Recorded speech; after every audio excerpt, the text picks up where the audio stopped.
Hi, my name is Dakin Hardwick, the managing editor at Spinning Platters, and welcome to the inaugural episode of our new podcast, How Did I Get Here? The premise behind the podcast is pretty basic. I'm talking to people that have achieved some level of success in the entertainment world and talking them through their journey of getting to where they are today. Any setbacks, any interesting stories, just what it took to achieve the level of success they've reached. Today, on our first episode, yes, I've already said inaugural, and I've said first. This is a professional operation. I'm going to talk to Vivian Chavez, aka Clara Bodacious, a burlesque dancer who also puts on the Kind of Blue Review, a burlesque and jazz variety show that happens at venues throughout San Francisco. Clara, aka Vivian, and I used to work together at Eventbrite. So throughout the interview, you may hear some Eventbrite internal slang used. Brightling is another word for Eventbrite employee. And we may have mentioned a few employees that worked there when we worked there. If you are one of those people we mentioned, you're famous. At least, hopefully famous. We'll see. We'll see where this podcast goes. So yeah, why don't you crack open a mango White Claw and enjoy the show?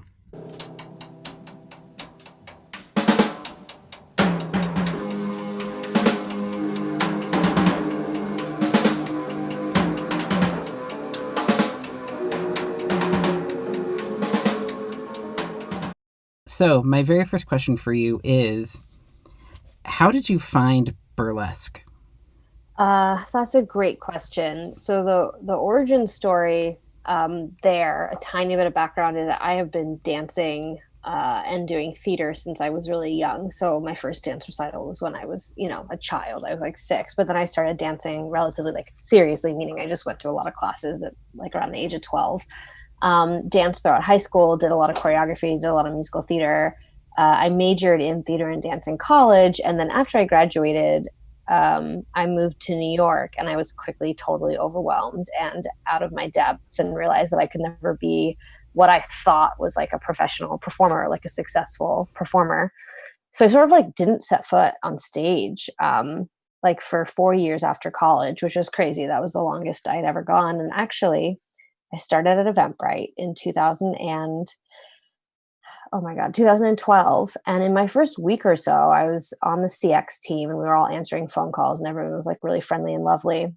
And someone was like, "Hey, I'm going to a dance class. Didn't you used to dance?" And I was like, "Yeah." And they're like, "Do you want to come?" And I was like, "Oh, sure." Cause I didn't have kids. So I could do whatever the fuck I wanted on any given night. And so I went over to this dance class and I was like, "What is it?" And they were like, "Oh, it's a burlesque choreography class." And I was like, "Oh, totally cool." And I like Googled burlesque. I didn't actually know what it was. And I show up at this class and it just rocked my world. Like I remember so much about that night. And um, I hadn't been in a space where, because when you grow up doing modern dance and ballet, there's like a lot of body policing, and everyone tends to be quite thin or is striving to be thin, and you can get parts or not get parts based on the way you look. And then I took this class and it completely blew apart my understanding of what a dancer's body looks like and like what dancing was about. And after that night I went home and just Googled every single thing I could find and like quickly became hooked and like kept searching out more classes. And so I really stumbled into it at the invitation of someone who I owe a lot to, Nettie Hammer. She worked at Eventbrite for a long time. And I've just been addicted ever since. Before I ever saw burlesque, I honestly I just thought it was an old timey version of a strip show. Yeah, But that's a valid thought. yeah, but then when I first witnessed it, I was impressed because it blends in so many art forms. Like it is dancing, there is like an erotic dance element. There also is a huge like stand up comedy and sketch Oh yeah, component. it's comedy. I mean, I think that's what people don't realize is like I could give a whole history lesson on the roots of burlesque, but a big part of it was that it was part of a burlesque review, and that included stand-ups and slapstick and sketches, and like the dancing was one part of it, but slapstick and like humor is a huge part of the art form. Yeah. So you've already kind of went over a little bit of your history with dance and finding dance. Uh, what inspired you as a comedian? Like, who did you look towards as like, this is my inspiration for this side of burlesque? First of all, I'm very inspired that you're calling me a comedian just by proxy of the question. So comedy actually is a huge passion of mine, and I have always wanted to be funny, and I've always had a sort of mild obsession with stand-up comedians and like old timey writers. So in college, I was very enamored with Buster Keaton and Charlie Chaplin, and like that sort of silent film era slapstick was sort of part of like my senior thesis. I did like a production, and part of what I wanted. It's very hard to do, and clowning is actually like a really serious art form. So I was never like formally trained in it, but I always loved it and sort of tried to emulate it. Uh, and then I realized that I was pretty funny on a microphone, and a lot of that came through like work and just hanging out with friends and like some casual stuff that I'd done.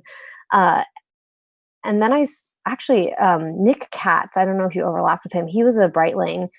He came to see me MC my very first time, and I was totally nervous. And he was so sweet. He'd gone to like a bunch of open mics, and he handed me like a book in the office the next week that was like writing jokes 101.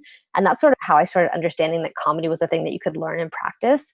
But if I look back, like the comedians that I'm obsessed with, Maria Bamford is like a huge one for me. And I think that like I actually have to try kind of hard not to just become her on stage, because when you love someone a lot, you sort of adapt their style of comedy. And now I'm blanking on a bunch of people who I adore. But yeah, there's a lot of great stand up that's inspired my hosting. I want to stop you just to tell you one important thing to note. Um, my current bookmark is Maria Bamford at the Castro Theater in February of this year. Oh my God. Was it amazing? I wasn't at it. It was pretty wonderful. It was funny because it was a Sketchfest event, and there were two things that I was juggling between that night, and like one of them was kind of a children's hospital like panel thing, and I thought, well, nobody else is going to go to this, but I kind of want to see this. And then I thought, no, I've never seen Maria Bamford. This is a really good opportunity to see Maria Bamford. I should just make this happen, and I'm really glad I made the decision. And I also kind of see it with you. You two do kind of you do kind of have a few of her mannerisms when you talk. Yeah, she has it's not quite self-deprecating, but she has this like brutal self-honesty in combination with like this strange, subtle, societal Mm-hmm. commentary that she throws in there. She has a bit about an old bit about makeup and how it keeps women from starting a revolution, and that was sort of like the seed of a lot of my onstage personality, where it's sort of cheeky, but like underneath it, there's a lot of like anger. That's So, me. yeah, that definitely is you. I That also checks out. will make note to the listening audience. So you mentioned Buster Keaton and Charlie Chaplin, and the outfit you're wearing is very Buster Keaton, which is Yeah. black and white polka dot collarless blazer or collarless dress shirt, and I suspenders. Suspendered, high waisted overalls. Yes, yeah, do me a favor and watch out for banana peels on your way out. I will. I can't make any promises though. I happen to be quite clumsy and perpetually covered in bruises from banging into things. Fair. I guess another skill that a dancer should have. Yeah, totally. Okay, so your roots as a comedian. So what was it like when you what was your first performance like? Like, where was it at? What was it Like for for burlesque. burlesque? Yes. El Rio was where I had my first show, and it was with a group called Red Hots Burlesque. And we used to perform in the little back area, not outdoors, but inside. And it's tiny. It's like total underground, very punk rock kind of space, like folding chairs, nothing elaborate or fancy. And I did a song, this old like shimmy gully. It's kind of like a 1950s twist and shout rip off, and I was terrified, and I don't get stage fright very often because I've pretty much grown up on stage. But the idea of taking off my clothes and like doing this new thing was just so mind boggling. And I remember my legs shaking really hard. And then after I got off stage, it was like one of the highest highs that I have ever felt, which I think is part of the addiction to it. It's very liberating, and it's like very much about conquering a fear. So it was, yeah, it was this tiny little room. I remember everything about the day. The dressing room was it's literally the broom closet. So there's like a whole bunch of like performers shoved into this corner, and you're like sitting on top of an old keg, like holding your hand mirror and trying to put on makeup. And that's when I learned that most people try to put on their makeup before they get to the quote unquote dressing room. But yeah, that was back in 2012, same year I started at Eventbrite. Yeah. So, how did you get connected to Red Hot Burlesque?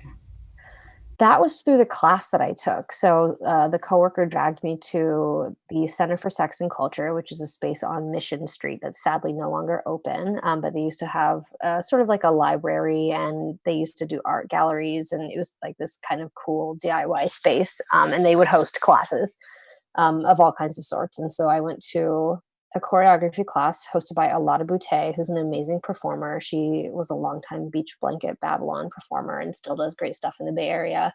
And then I went to Dottie Lux's Burlesque 101 and 201.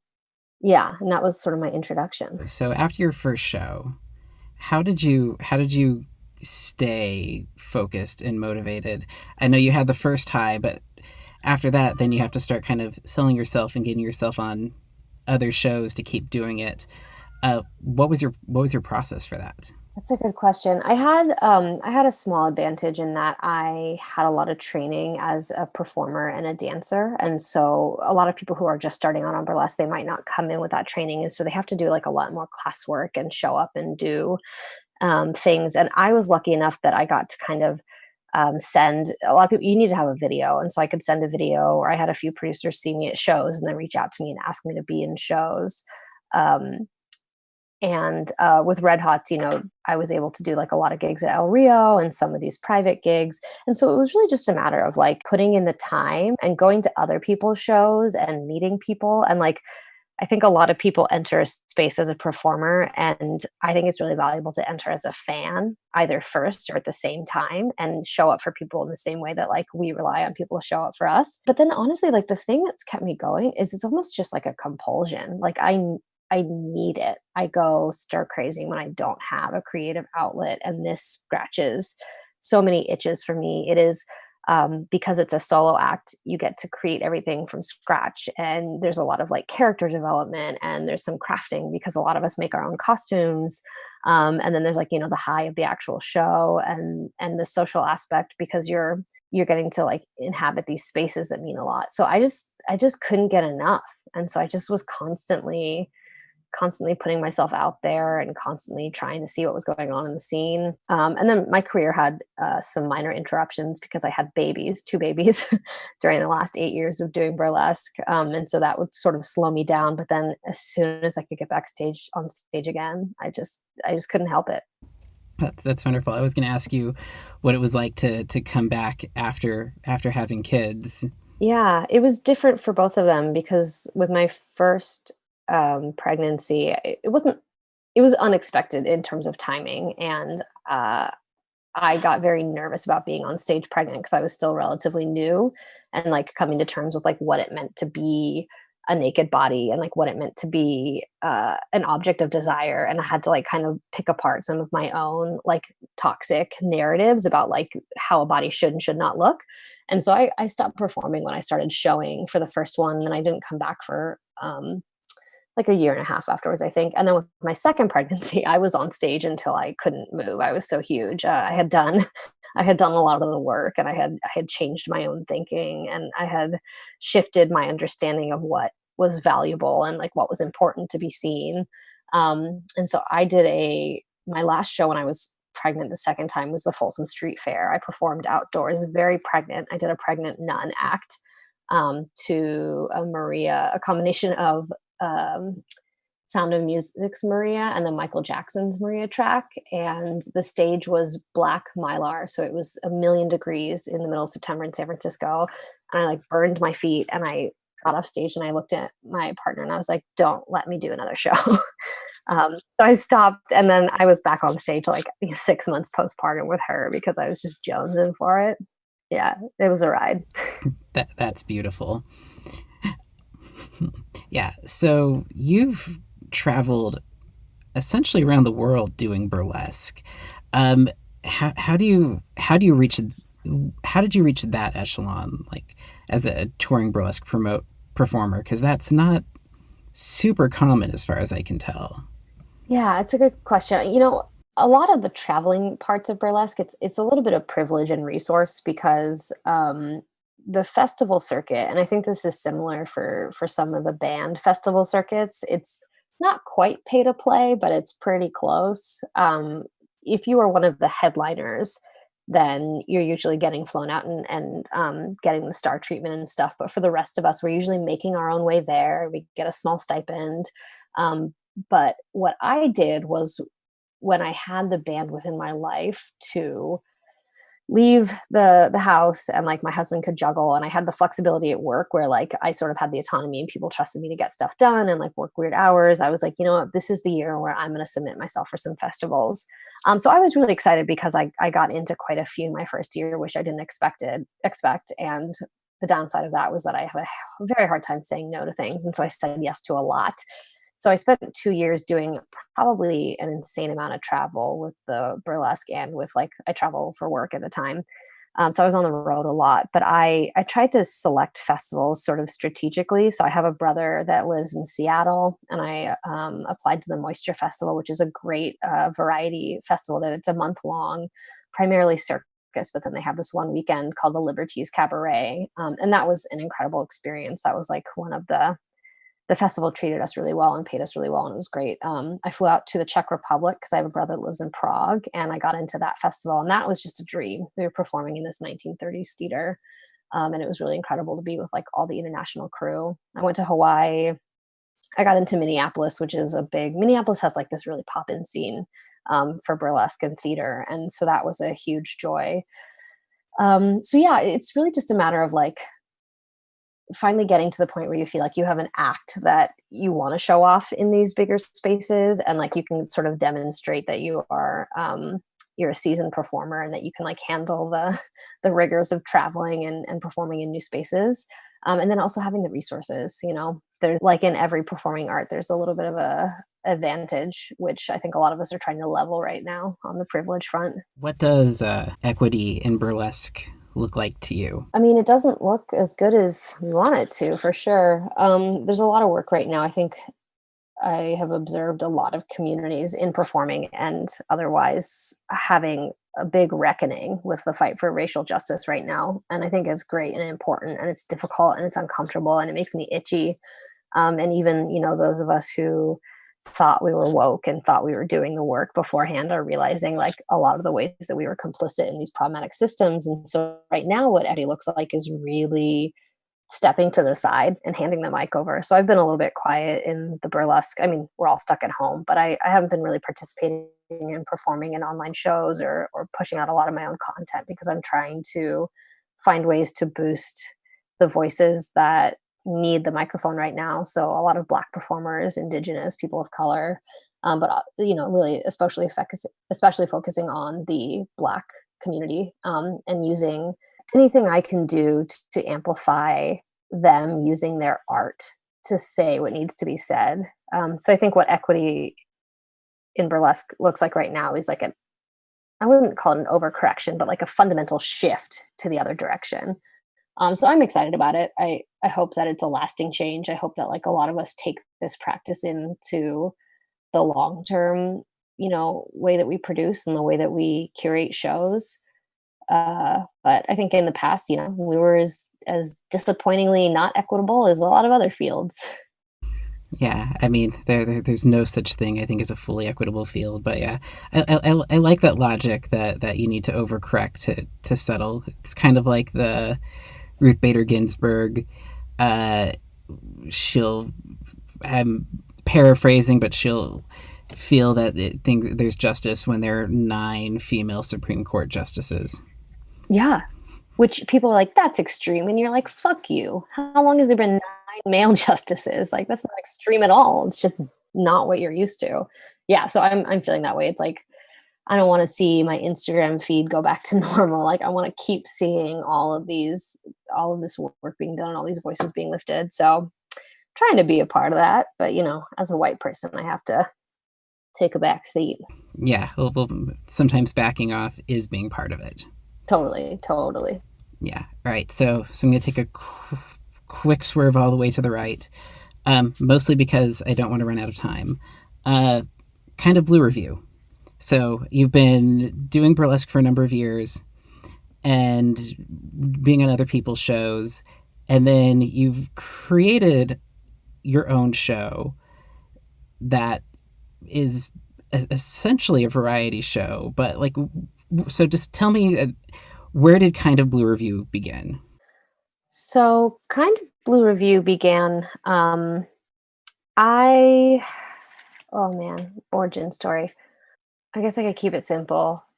I'm like a creator and I want to create things. And I have um, a lot of these visions in my head, I think, as like a lot of us creatives do, where like it's just kind of a fountain of ideas, which are a dime a dozen. And then like the good ideas sort of stick around in your head and like gnaw at you a little bit. And I had an idea a few years ago where I was like, I became really infatuated with the New Orleans burlesque scene, and they perform to live music a lot, like the big band live music that you see coming out of NOLA. And we don't have a lot of that in San Francisco. It's not like a huge part of our music scene. We're a lot more on the indie rock, hip hop, and like, there's a lot of jazz and stuff happening too, but like there's not a lot of big band stuff. And so I sought out um, I decided that I would really love to do this show, and I created like a mock flyer one day when I just had too much coffee, and my husband was in the middle of a dissertation, and I sort of like shared it with a couple of my friends, and I was like, I want to do a show that's like about blues and jazz and like with live dancers, and I want to call it Kind of Blue Review. And they're like, that's tight. Uh, and I just like put that in my mental file, and then fast forwarded a couple of years, and I finally had like the time and the bandwidth to do it. And I was out getting drinks with Tommy Goodwin, who is a former Brightling and a very dear friend, and he produces a lot of hip hop shows, and he's done a lot of live theater and stuff, or not theater. He would roll his eyes if I said that. He's done a lot of live music production in the Bay Area, and so we were talking about it, and I mentioned the show, and he loved it. And he's like, "Let's do this. Like, let's make this happen." And so, sort of with his prompting, I really like decided to take it seriously and start making moves. I found a band that I liked. I begged Piano Fight to let me do like a messy version.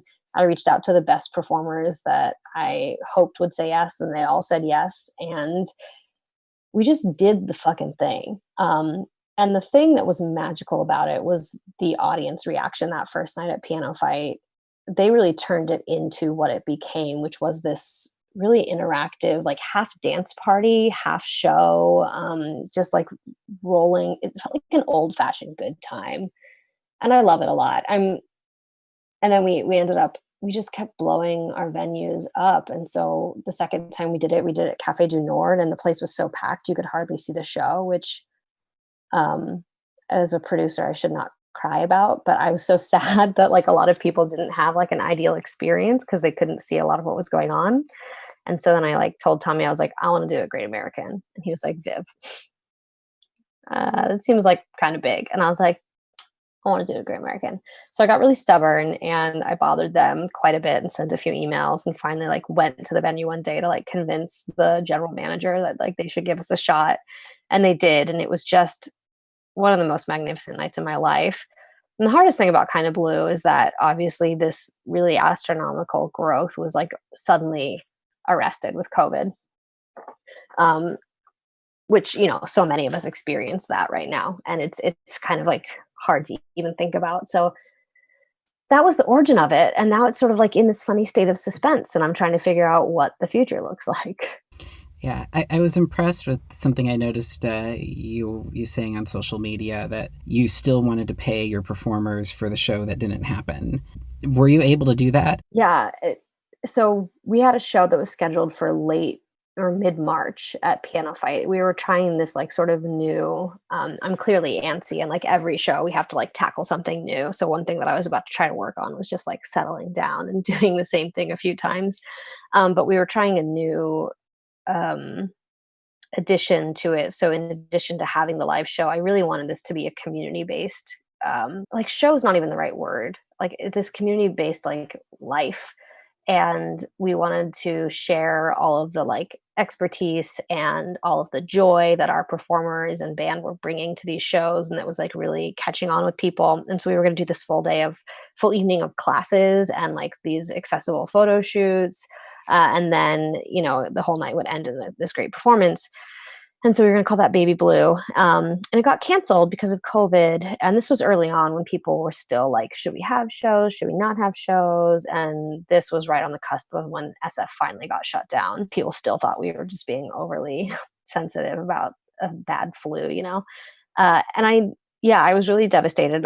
Again, going back to like my privilege, I don't rely on producing and performing as my main source of income. I have a day job that like supports me. When I started doing these shows, I set up a separate LLC and bank account. So like all the money for the show is like made for the show and made for the performers. And so we did a fundraiser with our Blue Babe Challenge, which was like the series of Instagram dance videos that we did, and encouraged people to donate if they could. And we raised enough money to pay everyone, all the performers and folks in the band who relied on gigging as their main source of income, what they would have gotten that night, which felt really good. I wish I could do more. I wish, yeah, it feels like a million years ago, and it feels like a drop in the bucket. But at the moment, it did feel really good to be able to pay people. Yeah. Well, again, I follow a lot of producers, a lot of companies. Nobody else was doing that I saw. Yeah, I observed the same thing. And I think there's a lot of fear. There's fear for keeping your own thing alive. There's fear for, the venues that we love leaving us. And so I think I was trying to operate out of not a sense of scarcity, like we all had to fight for table scraps, but like a sense of abundance. Like if we approach this with like a sharing mentality and a community survival mentality, then like it'll go better. But I have to say that again from like a place of privilege is the kind of producing that I was doing. But yeah, I think performers got lost a little bit in some of the stuff that was going down for sure. Yeah. All right. I don't want to end this on the somber note. Yeah, let's do something happy. So somebody else, imagine you 8 years ago. If there's another you in floating around listening to this right now, what is the one thing that you want them to take from your career trajectory? Like, what is the one like bit of advice for a young person that just found burlesque, that has your level of ambition, that wants to do something great with it? Yeah, one bit. Oh man.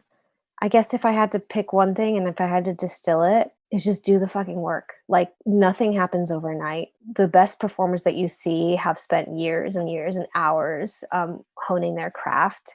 You might not get the gigs right away. You might not, have great acts right away. But like if you want to do this, like you have to fall in love with the work and like the creation process. It can't just be about your name on the flyer. It has to be about all of the hours that went into getting your name on that. And that's like where you get the joy. I think our society does a bad job of honoring that. And I think that there's a lot of like emphasis and rewards and acknowledgement given to like wonder kids who become CEOs when they're 23.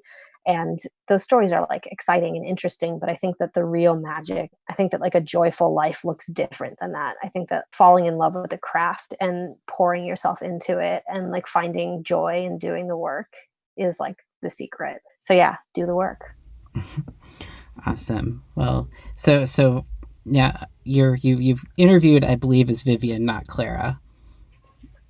They're both. So I talk about this a little bit. I think that like the concept of the alter ego in burlesque is actually a really powerful one, and something that like one of my long-term dreams is to share whatever we happen to unlock as performers. And give people who are not performers the access to this like strange confidence and power that we get by putting on these alter egos. So I used to be quite segmented in my life, and like I didn't want people at work to know about Clara, and I didn't want people backstage to know about Vivian. And these days, like I just fully inhabit both. And every now and then I have like cognitive dissonance where I'm like introducing myself and I'm like, what's my name? So Clara Bodacious is Vivian Chavez and vice versa. Yeah, I appreciate that. Although I thought it'd be funny if they were both two distinctly different personas. But I mean, they started out that way, and I don't know if Vivian turned into Clara or Clara turned into Vivian. They just sort of like affected each other. You've created your own monster. I have. Thank you. Well, both Vivian and Clara, it's been a distinct pleasure to have you as my inaugural guest. And it also, it's weirdly making me feel a little emotional just seeing you. I know. It's a lot. I have to compartmentalize a lot of feelings, but I'm so happy that you're doing this. And I'm so happy that, like, you know, when quarantine first hit, the thing I kept saying was like, creators going to create, like, you know, this is not going to stop even though we can't see each other in person. And like, even though you and I aren't in the same office, like the people who like lift each other up and spark joy is like the people that we gravitate towards. So you and I are going to do some more weird shit. And I'm so happy that you know, dragged me out of Facebook Messenger and finally into this project. Yeah. Well, again, I've been determined to. It's weird. Like even before we ever interacted, like my vibe off you was like, Vivian's gonna be my friend. Like this is my kind of person, and I couldn't quite put my finger on it. And then I've just been kind of determined to do something with you. And this is and I'm glad we finally are. And I think.